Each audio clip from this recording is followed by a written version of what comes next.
episode 69. 69! My favorite number by all accounts of my 12-year-old self. Yeah. And today we're talking about The Blackening here on All the Horrible Things. And this is by no means a horrible movie. In fact, it's excellent, but it is. This is what I wanted to ask you at the top here with The Blackening. Genre-wise, do you consider it more of a parody or more a legitimate slasher? To me, it feels like a parody. I think it's a parody of the genre, and I think it's a... Yeah, it's a great question because it's more of a comedy horror than it is a horror comedy, you know? Which yes, then definitely pushes it more. I struggle because to me, something like Scary Movie, overtly parody. To me, this doesn't go to that nth degree in the same way Scary Movie does. Yeah. And to me, it's more of like a satirical slasher. That's kind of what I would consider it, because it's doing all the same things slashers do, and certainly slashers have these funny moments too. It just happens to have a lot more humor than your normal slasher. But I think it's making light of tropes in very interesting ways. I can't put it in the parody category for some reason, because I think it's completely different than the scary movie films. Yes, it is. It's definitely the scary movies are like the epitome of satirical, but also, yes, parody. This movie isn't necessarily a parody, but it is satirical in the sense that it's not only playing into horror movie tropes, but certainly African Americans in cinema. I mean, obviously they're leaning into the horror here, and the opening sequence, they do a nod to the camera almost. You know, when Jay Farrow, they're making fun of Scream 2, and they said I don't think that they wait, okay, hit me with the Scream 2 reference. The Scream 2 reference is, remember the opening sequence to Scream 2, we've got the people are in the movie theater watching Stab. Right? So let me get actors' names correct here, because it's really funny. I think it's Omar Epps and Jada Pinkett Smith are a couple, and they go to the bathroom. They're both killed in this movie theater. Yes. But in The Blackening, Omar goes to the bathroom. He hears some word. Yeah. And he like listens. What's going on in that stall next to me? And then of course he gets the knife through the stall door, which those are made of like hardcore plastics. I don't know how you're getting through that. Into his ear. You're absolutely right. And then does he just straight up die there, or does he stumble back in? And he's all, No, because he comes back with the mask, but it's not him. He's dead. He's dead in the bathroom. Right. And then you got the killer comes and sits next to Jada and stabs her in the belly, and then she goes, okay, you're absolutely right in that sense. It does follow that same trope. But they do a nod to the camera. Jay Farrow, they were talking about how that they thought those two were only killed off because they couldn't afford them to be in the rest of the movie, and they're It's a moment. It's very tongue in cheek. They look at the camera, maybe not directly into the lens, but they turn out towards us, the audience. And moments like that, when you kick off a movie, I think you're sort of setting the tone. And so Jay Farrow, and who was the lady at the top who was clearly like more expensive than others? I don't know her. I think is that Yvonne Orji? Her name is Morgan. Okay. What has she been in? The Insecure, I guess. 42 episodes. So that is such a popular show. She's going to be comedian. Definitely more costly, but she does kind of pop up again though, unlike Jay. But to be honest with you, like, why wouldn't have Jay gotten a bigger part? Because I know everyone knows him from SNL, but I'm not seeing him all over the place, you know? I mean, it certainly could have been availability, or they pitched him the idea that you're going to be you're going to basically be our Drew Barrymore in the opening Right. sequence of Scream, Yes. you know, like you're our celebrity recognizable face who we only had one day to shoot with. We put you in the beginning, you get the laughs, and then you're not in the movie. And he does an impressions, which is pretty much Jay Farrow's one angle from my perspective. I remember, I don't know if I should be kissing and telling here, but we both know Lamorne Morris, and Lamorne and Jay, around the time that Jay got SNL, were kind of in contention for that slot. So I don't know. I love Lamorne, so I got a little. Let's just say weirdness around Jay. I hear you. I mean, that's the business, right? And I understand what you mean, but it certainly worked out really great for Lamorne to get. That's for sure. Touche. Yeah. So things happen for a reason, and Jay Farrow, who I think is still, as far as like a comedic actor goes, his impressions are very are insanely good. He's amazing at that. I'm not going to discount that. But there's only so much abilities, you can do. Yes. A little pitter patter behind the scenes sort of thing, blah blah blah blah blah. So honestly, I'm very happy with the cast that is the majority of this film, because they are all pitch perfect. And this is the other reason that I would argue that it's not a parody, and I would consider it more just straight satirical slasher, is because all of these characters are not stock. They are also fleshed out well, maybe with the exception of Urkel. But then Urkel does have that extra dynamic about him, because this movie really could be called Urkel's Revenge, How about this? As far as stock characters go, the white actors are very appropriately parody. You have they refer to him as Texas Chainsaw in the store, which cracked me up. The guy with the one eye working the store. Diedrich Bader, who I think is very funny. He's so great. He's so diverse too. Yes, but in my opinion, those characters were your cliche characters, which was great. Right. Great moment when he's trying to call for backup, and his last name is White. Yes, White. Where he just repeats his name over again because he can't get through. Because overly emphasize it. White. White. Yes. That was very funny. I love that dude. I mean, going back, so good. But the most recent thing that I've seen him in that I love him in, that I think people aren't caught wind of yet, is Bob Odenkirk's new show. Where he's an English professor. It's something Unlucky Hank or something, I want to say it is. I'm not sure if that first adjective is right, but Hank's in the title. AMC, great show. He's his philosopher teacher BFF. And it's like a part you haven't really seen Diedrich Bader do. So I highly suggest catching out. No. Something Hank. I was very happy to see him play the sheriff in this. And I really feel like this movie opens up very similar to a lot of this is kind of why I was saying leaning more in towards like a parody. It's hitting the beats of a slasher so perfectly, where you have the stop off on the way there at the general store. You go to the cabin in the woods. I thought they did a really great job of, setting it into this world that we all know. The cabin in the woods horror.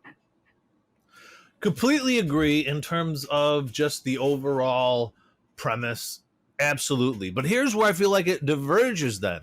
In an instance where, we have them splitting up. They shouldn't be splitting up ever in a movie like this, or they're being chased by the killers. In a parody, it would be kind of like emphasize that what they're doing is stupid. But in this, it's more of a meta. They're talking about it and knowing that they shouldn't be doing it. And that to me is where it becomes more satire, self-referential than a parody, which would then be taking that, which is done in other films, and ridiculing it less, I guess, philosophically as they do it in this one. Very true. And that moment is another great Diedrich Bader scene where he's like, you guys are splitting up. Yes. Very funny. Very funny. Well, you mentioned right before we started this that this director is prolific. Tim Story. I mean, when you got that last name, how do you not go into the storytelling field? Right.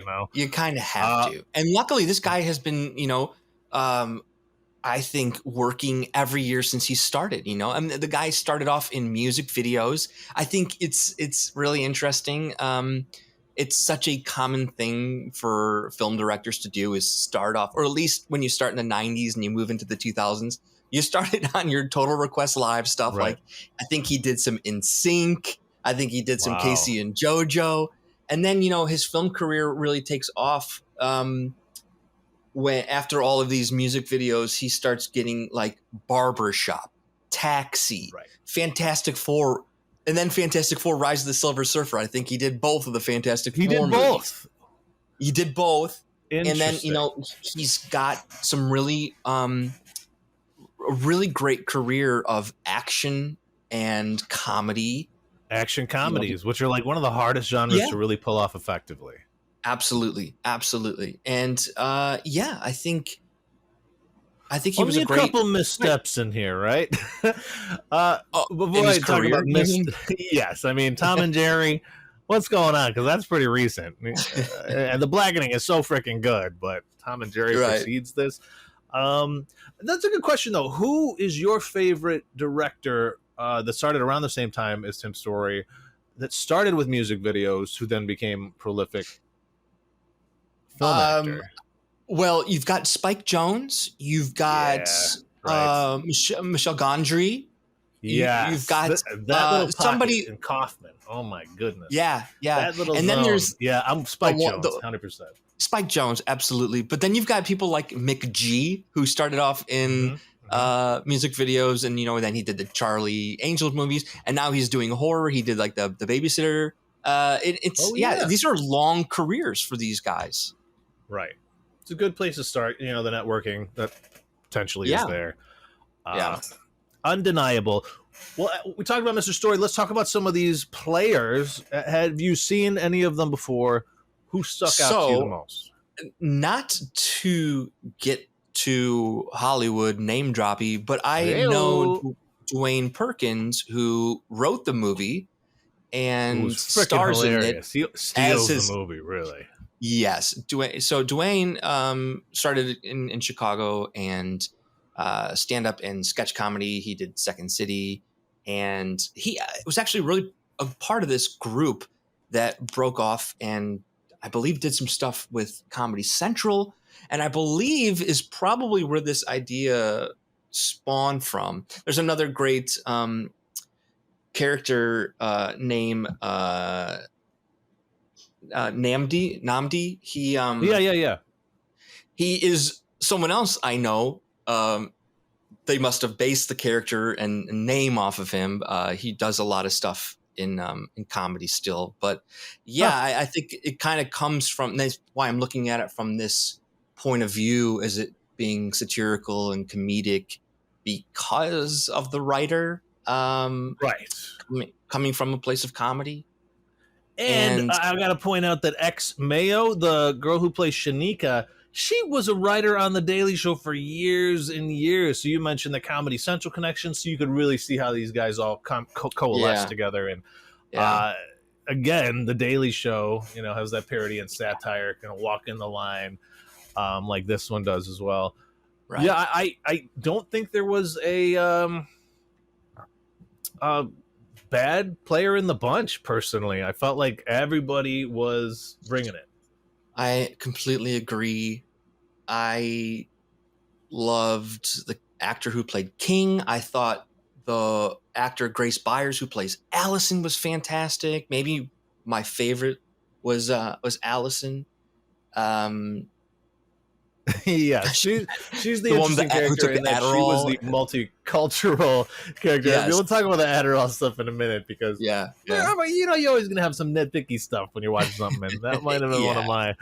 But she was great, and she's certainly dealing with being half African American, half white, and the pressures that come with that, and what she's like.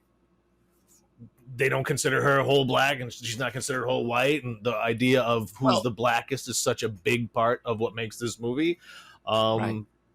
It was there is additional layers, certainly not to the level of like a Get Out. Are we dealing with profound issues, one could say, but I do think it's touching on stuff that is important to talk about. Definitely. And horror is the best venue to be talking about these things, if you ask me, without being heavy-handed. Completely agree. It is the perfect genre for, satirical. And I want to ask you your first impression, because the board game itself is a character. Yes. Did it remind you of anything else? Jumanji? Yes. I was going to say, if I had to describe this movie, it's like Cabin in the Woods Jumanji meets meets Get Out. Jumanji. Oh, yeah, Cabin in the Woods. That's a really good point. I wanted to talk about kind of the other references, and I do now remember the Scream 2 one, but there's a Scream 1 reference in here. Did you catch that? I don't know if I did. Maybe. Okay, so when they kill the first of the two twins wearing this horrible leather blackface mask, right? Yes. Okay. King's character kind of gets beat down pretty good, and then when he gets up and what is it? Our Adderall laced heroin takes him down, and then he's standing there holding the truth saying, "I'm feeling woozy here." Oh, yeah, like the best line in all of Scream they pulled in there. And he is kind of a Stu-esque character who's not a killer. Yes. So I appreciated that. I thought that was great. I mean, I think that's what was so great about this movie is it's inspired and influenced by other horror movies. I mean, they referenced the sunken place from Get Out in here. And yes. Do you remember in the context of that was? I'm trying to remember as I said that. I'm like, I know it is another reason why it's not parody to me, because you have these really great interpersonal dynamics between the characters showcased at the beginning of the movie before all the murder ensues. And it's when you have Namby's character and King's character outside sipping upon the overly sweetened Kool-Aid, the Kool-Aid. Yeah, right. And it turns out that King does have a white girlfriend, and Namby's kind of giving him shit for that. And then his wife, I think he married a white woman. Like, yes, he married a white Armenian girl, which they talk about whether or not that's right. But he is all like, "Oh man, you're balls deep in that sunken place." Yes, there it is. Hilarious. Really funny, great. Really funny stuff. People under the stairs is mentioned at the top people too under the in that stairs first scene. Yeah. Oh, I'd also throw in Saw into this, with the challenges that they have to compete. Yes. So it's like Jumanji meets Saw meets Cabin in the Woods. Yeah. Yes, absolutely. The game itself, I mean, it's funny, and how offensive it is. But the one question about name 5 African Americans that have been in Friends. Oh my gosh. Hilarious. And I do like how each of the questions was kind of tailored for each of their characters. Namby knew the lyrics from the rap song that was referenced. And I did find it interesting that Clifton answered one before even all the options were put out there. Right. This is where Clifton becomes very suspicious, and I'm not going to lie. Yes. Where it does then become a little less potent is the predictability of Clifton being our killer. Correct. Right? Yeah. I mean, as soon as this guy walks in, the guy walks into the cabin and they say, "Who invited you?" And he's like, "I got an evite from Morgan, I think." And it's like, that doesn't sound real. It doesn't sound like you were actually invited. And you start to look at Clifton a little bit differently. And I did like that you have Clifton there in the convenient mark at the beginning, where you have one of the counters brother working behind the counter. I mean, yes, it moves well, and I do enjoy his motive. But we don't have to jump to his motive quite yet. No, we don't have to do that yet. But how about when they're all playing the game and he says he voted for Trump twice? Well, this is the interesting aspect where they're talking about who's the blackest, and that's the one they're going to send out to get murdered, right? And he's clearly, in stereotypical sense, the least if you're voting for Trump twice. And yet he still gets sent out there, which then kind of, you feel sorry for him, and you kind of understand why he's gotten to the point he has with these people. No, I didn't feel bad for him as soon as he said "all lives matter" when he shuts the door. What an asshole. Yes. He's so pissed at that. He throws that out there and then closes the door. It's like, this guy. But the question is, did they make him this way? Did they make him what he is? Yeah, we can get into that a little bit later. But there was a moment when they're playing the game and they're going through X amount of rounds, And I was really in that moment wondering, this is like your second act. Like, what's going to happen? Like, where's this movie going? Are we just going to see more trivia game? Yeah. And it kind of slows down there, not in a bad way, Yeah. because the questions really are funny. Like, Yes. I'm not even remembering all the trivia, but it was just ridiculous. One was like, who is Sojourner Aunt Viv. Truth? Yeah, And the Aunt Viv from Fresh Prince.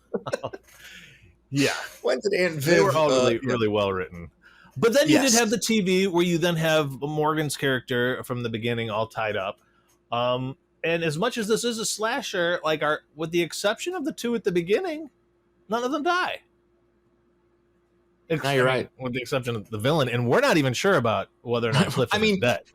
There, again, I know we're going back and forth here about satirical versus, is this movie grounded? But when King gets shot with the arrow, and then he gets shot in the exact same place, and then Allison pulls it out and stabs herself. I mean, very funny moments. Like, it really was. I think they're just that's true. That's where it walks the line of just ridiculousness. Well, I think they're taking shots, no pun intended, at other horror movies. Or like, you got shot in the exact same spot. Right. That's true. And at this point, she had taken the Adderall, right? So she was kind of like overly jumpy and jerky. Yeah. Oh, here's something I wanted to ask you, because it's been mentioned already, is that, the brothers or whatever wearing the masks. I was really like, I always get excited about a slasher movie when you're going to see the killer and like what style of mask they're wearing. Yes. What imagery did it evoke for you? Like, because I like to think that, slasher characters have like their own origin story and what their mask might mean. Yes. Because to me, I always thought they might be leaning into blackface. Yes, I do, and I've read a couple things about it. I think it was purposefully looking like a leather blackface mask, 100%. And then that marries up so well with the faces in the middle of the Blackening game board. But then when you just offered that question, I immediately went to Pulp Fiction, with the gimp suit. Right, gimp, and it seems like it's been like an altered version of that, and based on how their basement looks, I wouldn't put it past these two brothers to be doing kinky, horror-y sort of weirdness in that basement. As you said that, it reminded me that in the movie People Under the Stairs, you've got like the creepy couple, and the man wears a leather mask as well. Like a sex, like an S&M mask. So maybe there are origins pulled. It was a consciously loaded. It was a good choice, I feel like. Yeah, I agree. But here's my question to you. Going back to Clifton's motivation, before we get into that, just what is your favorite Revenge of the Nerd horror, if you have one? Oh, interesting. I mean, there's so much out there, right? I mean, you could say that Carrie kind of is one. Oh, yeah, for sure. And although Carrie's revenge plot happens like almost instinctively, when revenge horror means to me that somebody was wronged as a child, and then time has passed, and you're plotting and they have their demise. Yes. I'd really have to think about that. I had to look at the list. I'm going to give you this short list that I came up with, and I haven't seen a lot of them, if I'm honest with you. Killer Speak. Have you heard of Killer Speak? No. 976 Evil. Yes, that's actually what is that?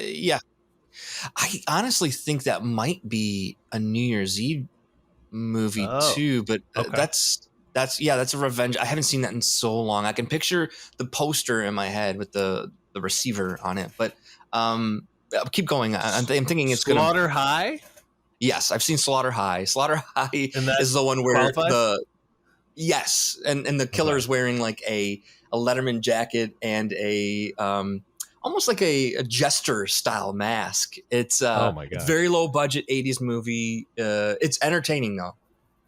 These two are a little iffy for me. The next two I'd mention, I don't know if the Fly quite qualifies. I mean, he I kind mean, of. that's okay. We're really leaning in here because he's a Yeah. scientist. We're associating he's a nerd because he's a scientist. Yes. That to me is Well, in like, the that's 80s, if you're a okay. scientist. Okay, that's just Yeah. mean. What about Herbert West from The Reanimator? Because we definitely talked about that one. That's another kind. I mean, yes, he is Another a bit of a lean-in. nerd. I think his revenge is mostly coming from just dislike and hatred. I don't know. Okay. More of, Well, I guess he's kind of wasn't he kind of like bullied. creepy with women too? Like the nerd angle, like he was never going to get women, and that sort of nerd angle. Yeah. Well, the first Fright Night, I really kind of only can remember the newer one. I don't remember the OG Fright Night too well. Yeah, Does the that OG have fight. elements of nerd revenge? I mean, again, I think you're just kind of classifying a character as a nerd because he's not in the popular group. I wouldn't say that that's revenge, though. I think that's sort of evolves into a stumbling upon my neighbor's a vampire. I think so far Slaughter High is the Slaughter High winner. is the best example here. Yeah. I'll just prattle off the next ones. Better Watch Out. Don't know what that is. Toxic Avenger. That's pretty. That stands out, right? And Lawnmower Man and Misery are these iffy Stephen King ones where you kind of got these more disconnected figures that end up. Yeah, I think those are stretches. We're really stretching. Those I think they are probably stretches too. Actually, when I was doing a little research on these, a lot of people said, "Well, all the killers and screamer nerds." I'm like, not really. That's because it was the 90s. I mean, now you're just saying. If you go back, Scream 1, neither of them are nerds. They hang out with a nerd, which they are actually the cool crowd.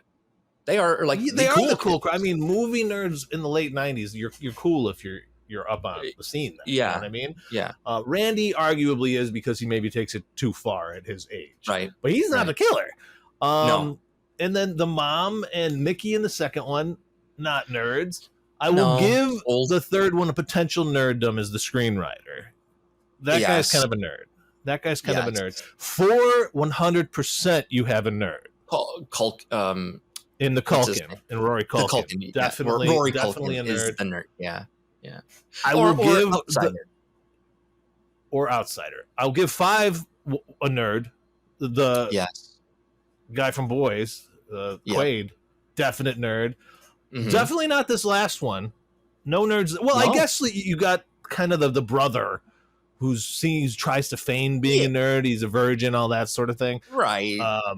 But again, not it's so like much. Define nerd, right? Just because you're a virgin doesn't mean you're a nerd. Quick little digression since we're on this Scream train. What do you feel about them picking up a new director for this next one? I like it. I like Chris Landon. I think Christopher Landon is a good director, and I like his style. I think it marries really well with the Scream world. And if anything, I'd say his style is because he's a Scream fan. You know, I would say he is inspired most by like Kevin Williamson and Wes Craven. Yeah. I'm ecstatic about it because I liked the last two, but I didn't love them. And I think a fresh perspective on this last one in this trilogy is exactly what it needs. And Freaky is so good. Wasn't that one of his latest ones? I love Freaky. And I think that's what Landon does. I think he puts a fun spin on things that are like Happy Death Day and what you just mentioned, Freaky.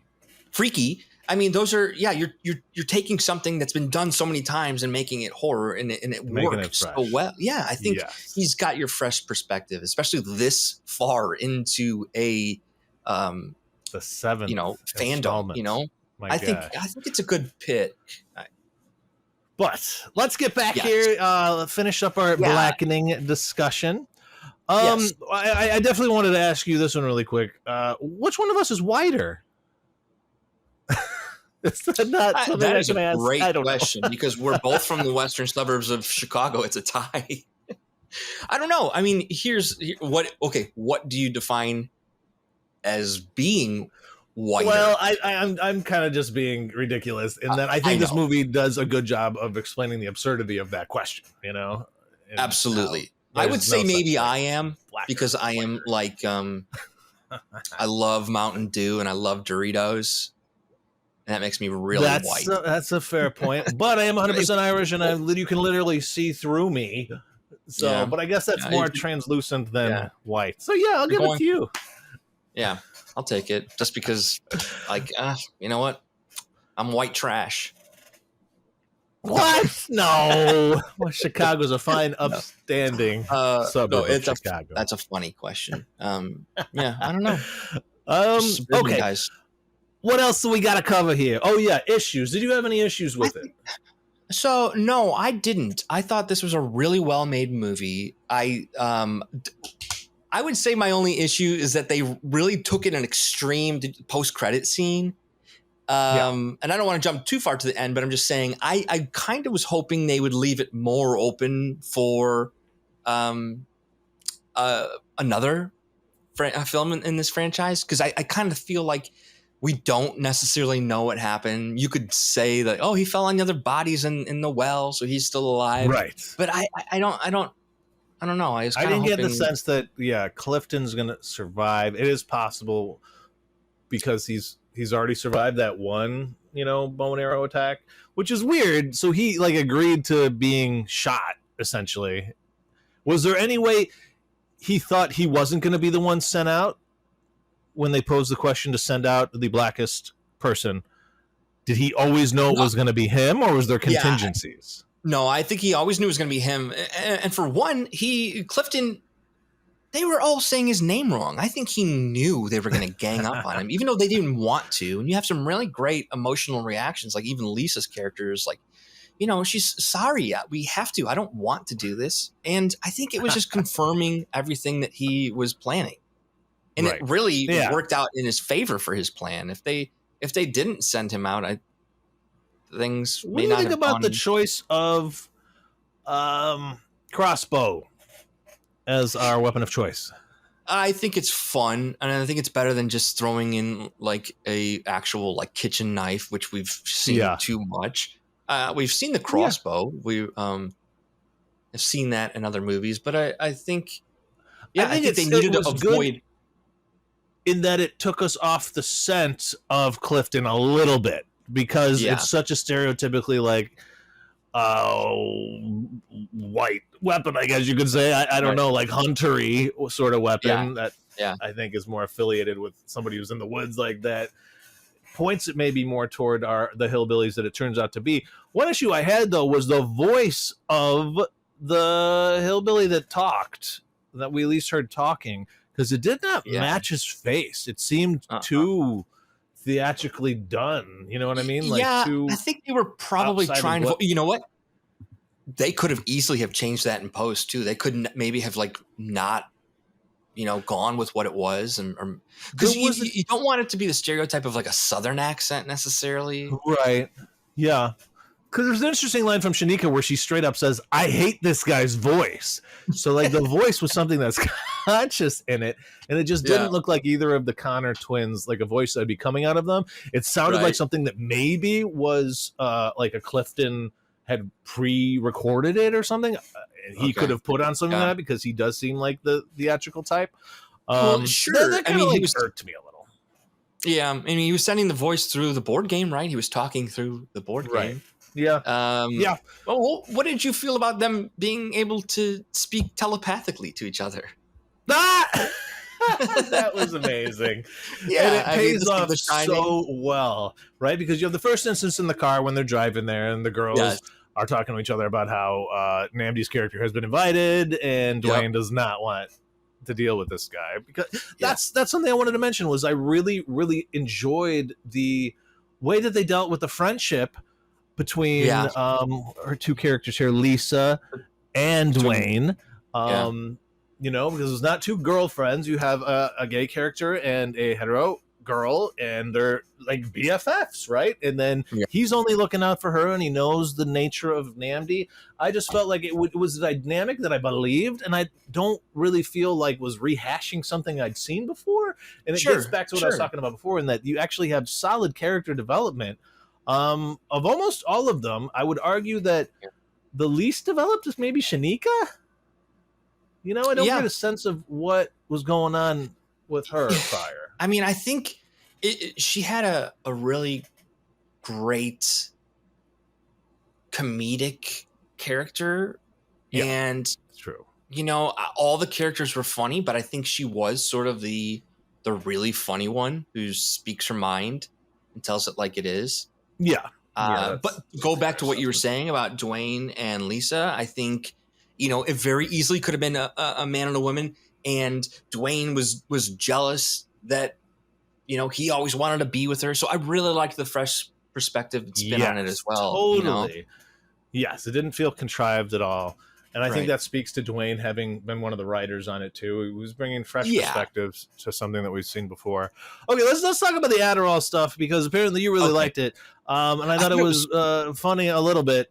And the execution of when she actually kills people with all hopped up or whatever. But there are these weird moments where the killer's not around and she's with other people and kind of like has the slow motion like look around sort of thing, and like it felt like it's not 100% like turning into a werewolf or something. The way that it felt, it was like I was immediately sucked into like, oh my gosh, is she converting into something? I know that's not what was happening. It just felt direction wise so disparate to what else was happening. I feel like it could have been done in a little bit less goofy way, and that kind of that was a moment where it felt more parody than satire to me, because I don't know, she was doing some weird things that No, I didn't love. Completely agree that it wasn't actually accurate to what the drug does, And No! I think it was. I mean, to drive her focus into like that fight scene, it was great for that. But yeah, they probably could have, shook it sooner and been like, okay, it's worn off,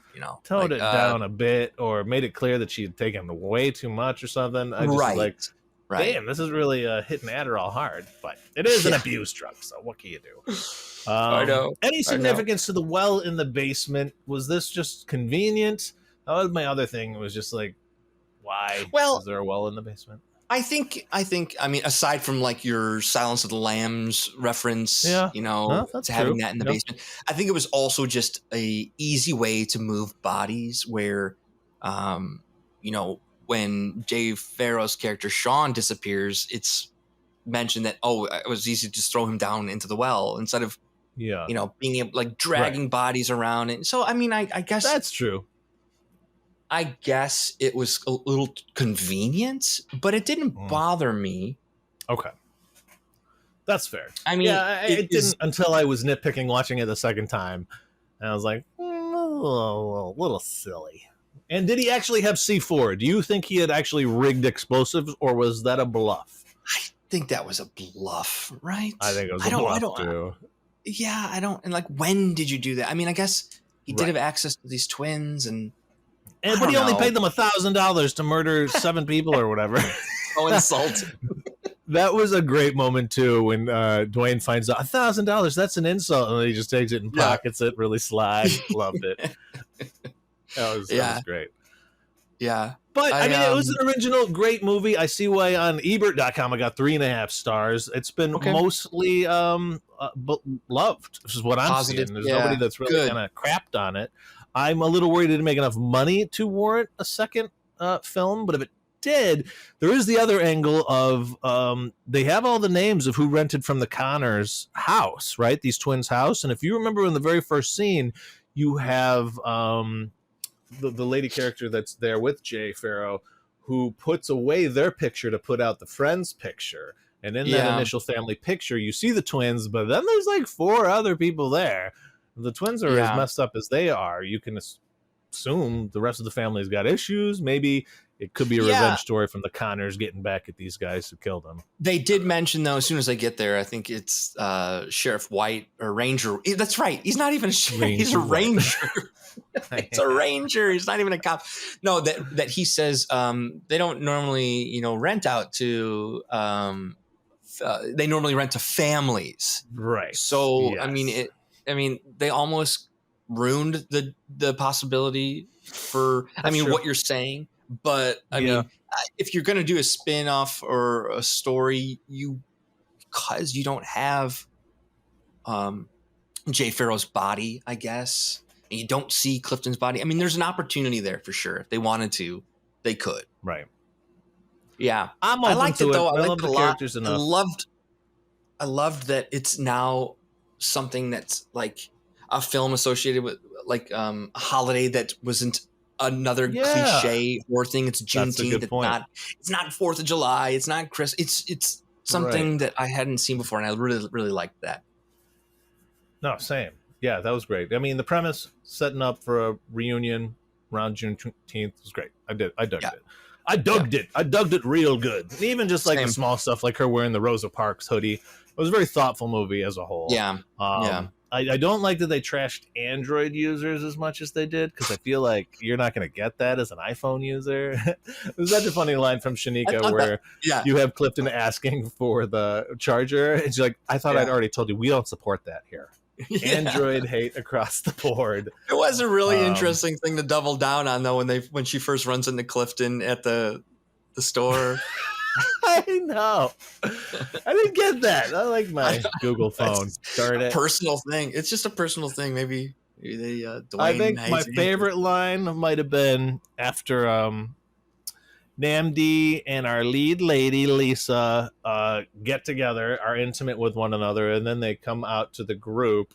And Shanika says, I smell dick, but that's funny in itself. But then you hear Clifton in the background. I think I accidentally also smelled some dick. I loved that too. That was my favorite line. That got me. Oh, that was great. But that's all I got, sir. That's all I got on the Blackmans. Here, if you haven't seen it, check it out. If we haven't ruined it too much by spoiling everything, still check it out. Definitely. And I hope there's more work from all of these people involved. Amen to that. And like, subscribe, spread the word, and until then, stay